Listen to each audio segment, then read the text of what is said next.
Because like when you standing, it's ugly. It's just ugly. Welcome to MsMojo, and today we're counting down our picks for the harshest critiques doled out to Drag Race queens by the judging panel. You know, FYI for all of you girls up there, I don't want to hear any goddamn excuses. Number 10. Michelle obliterates Cheryl Hole's look. In this challenge, the queens were tasked with designing a garment RuPaul would want to wear. Cheryl Hole, who is well known for her performance skills but less so for her sewing, presented a vibrant patterned look with a bunch of feathers on the shoulder. I am attempting to serve you a RuPaul look. You know she loves to get the legs out, and so do I. Michelle Visage immediately tore into it, unequivocally stating that it wasn't something RuPaul would actually wear. You know Ru would never wear this or anything like this. I know you're trying. There's a little sad little feather up there. So I think this one was a miss for me tonight. The comment was a complete dismissal of Cheryl's design choices and interpretation of the brief. This moment echoed back to the first season of Drag Race UK, where Michelle similarly lambasted Cheryl's posh on a penny design. Nothing really out of the box. It's a miniskirt with gloves and some caution tape. Her consistent, brutal honesty about Cheryl's sartorial efforts across seasons made this read feel particularly vicious.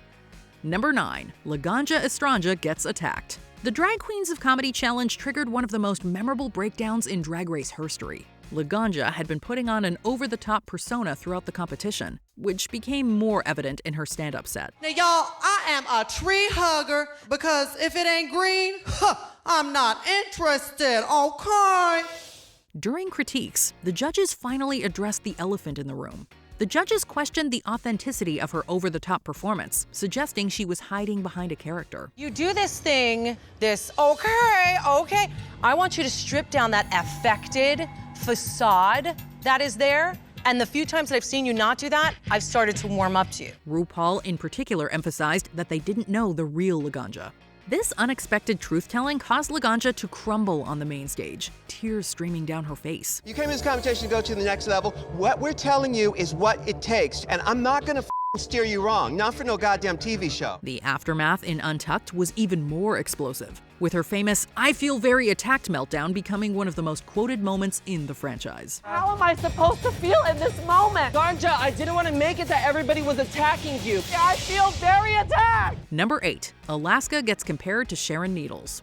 Alaska walked into Season 5 with a lot of expectations. As she was dating Season 4 winner Sharon Needles at the time, the fans and the judges anticipated seeing her excel. After struggling in the recording challenge, Michelle Visage zeroed in on Alaska's reluctance to show vulnerability, accusing her of hiding behind a shtick. In your singing performance, you're hiding behind glasses almost so we don't get to see you. I don't know why you're holding back. Don't worry about your group, whoever you're with. No! Then, they directly compared her to Sharon. The comparisons visibly rattled Alaska, who was already battling the perception of living in Sharon's shadow. You are in a relationship with Sharon Needles, and she's got the shtick, but there is a heart there. And I want to get to the heart of Alaska. Although she managed to hold it together on stage, the critique clearly hit a nerve that would ultimately fuel her determination to prove herself as a drag force independent of Sharon. To hear I don't have a heart and I don't have vulnerability, that's extremely hard for me to hear. Number 7. Ts Madison slams Mrs. Kasha Davis's look. Between her appearances on Season 7 and All-Stars 8, Mrs. Kasha Davis clearly didn't do much to improve on her already lacking sewing skills. 2023. We don't have to make our own clothes. Do we have to whittle our own pencil to write a note? Should we make our own lipstick? It showed glaringly in the Supermarket Ball Challenge. Tasked with creating a garment from unconventional materials, Kasha threw everything on the wall and failed to do any sort of editing. My inspiration for my look is a kid's birthday party. There's toys and there's streamers, there's even scrunchies. It's as if you're seeing the inside of a piñata. During critiques, recurring judge Ts Madison had a lot to say about the look, expressing her unfiltered hatred for it. But this, Kasha, this I hate.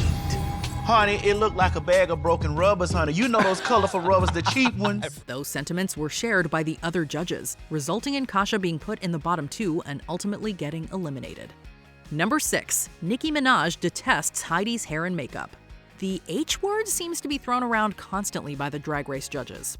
In the very first episode of Season 12, Heidi in Closet immediately proved to be an abundantly charming queen. My drag is very SPF 100, sassy, professional, fierce, and she keeps it 100. However, it was clear that her fashion and makeup skills were still evolving. For the first runway, Heidi wore a gorgeous crystal gown, but her overall ensemble was cheapened by her subpar hair and makeup.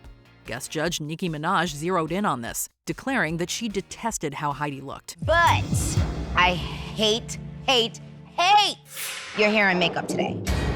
The wig and the makeup could have enhanced your face even more. The emphasis alone was devastating, but coming from someone like Nicki Minaj, who Heidi admired, at least at the time, made it cut even deeper. If you were hospitalized last night and you came out here and did the performance you did, you are a superstar and you have a very genuine spirit, and your spirit shines.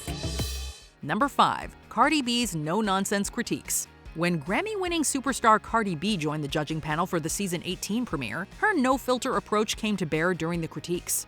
While generally supportive, Cardi B didn't shy away from expressing her opinions on the Queen's runway garments, particularly those worn by Can You Please Her, Juicy Love Dion, and Mandy Mango. Skirt is terrible, so if you know that your outfit is not great, you just gotta go nice up here. Glam is very important for the... It's true, it's true! Kenya got the worst comments, as Cardi eviscerated her skirt and criticized her for not compensating its inadequacies with her makeup. But she also had searing words for Juicy and Mandy, the latter of whom she lambasted for the haphazard arrangement of the flowers on her skirt. The flowers in the bottom is insane. Oh my God, I hate it. Heard. It's bad, but you're pretty. Later, when she stopped by the workroom, Cardi defended her harsh critiques, saying that she wanted the queens to learn from them. Whatever is your fave, just remember that it is not the end. And it's just a lesson. And I hope that you guys take your critique and don't get discouraged from it, learn from it. Number 4, Jeffrey Boyer-Chapman goes in on Jimbo's paper look. Canada's Drag Race became infamous early on for its seemingly harsh judging tone, and no moment exemplifies that more than Jeffrey Boyer-Chapman's critique of Jimbo's Paper Queen runway. Your face is beat, your chest is beat, but your arms and your hands are a different color. You didn't even touch them with your makeup, and that just drives me nuts because it completely takes me out of the illusion and the fantasy immediately. While Jimbo's look was exaggerated and intentionally campy, Boyer-Chapman dismissed it harshly, focusing on the perceived sloppiness and presentation rather than concept. Here you go. Everyone gets the same amount of time. Use it better, maybe. The delivery of his remarks felt icy, especially considering that Jimbo's execution was far better than most of the others.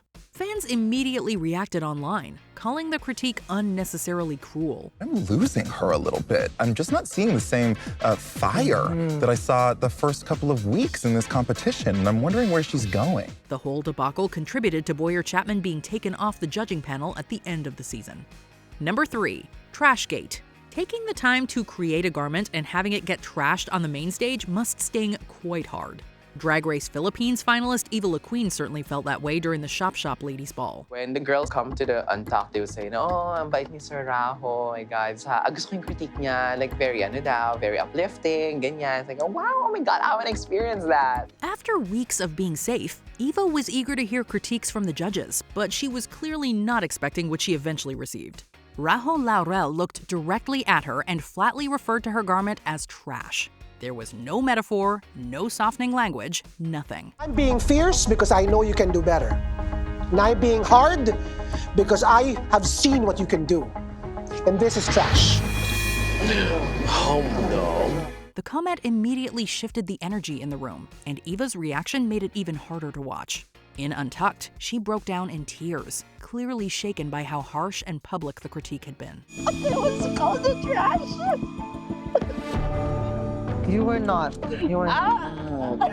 It's just the outfit. Number 2, RuPaul unleashes on everyone. The infamous Shakespeare episode of Season 7 gave us something rare. RuPaul completely losing her cool. In 7 seasons of doing RuPaul's Drag Race, I've never seen a car crash like this before. I don't know what to tell you, ladies. This is not good. After watching the queens struggle through a Shakespeare-inspired acting challenge with missed cues, forgotten lines, and general chaos, Ru reached her breaking point. On the main stage, she unleashed a tirade that left everyone stunned, saying she didn't want to hear excuses and that unpreparedness was unacceptable at this stage. Be prepared. We didn't have time to be rehearsed. Make it work. Make it work.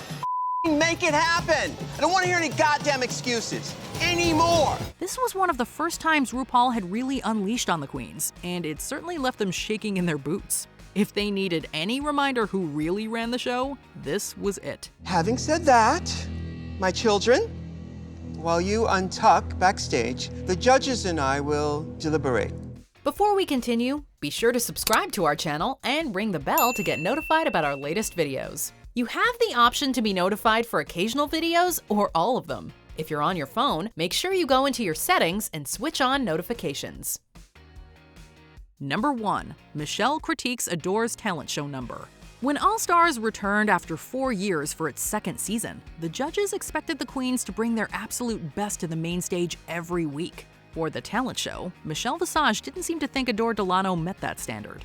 Michelle didn't even critique the number itself. Instead, she went in on the dress and hair that Adore wore. This is the 14th Street dress, like that doesn't fit you. I don't care if you're gonna give me your hog body line or whatever it is. It's just, I expected more for you. The comments were not playful. They were blunt, pointed, and delivered without cushioning. You could see Adore visibly deflate as the tirade continued.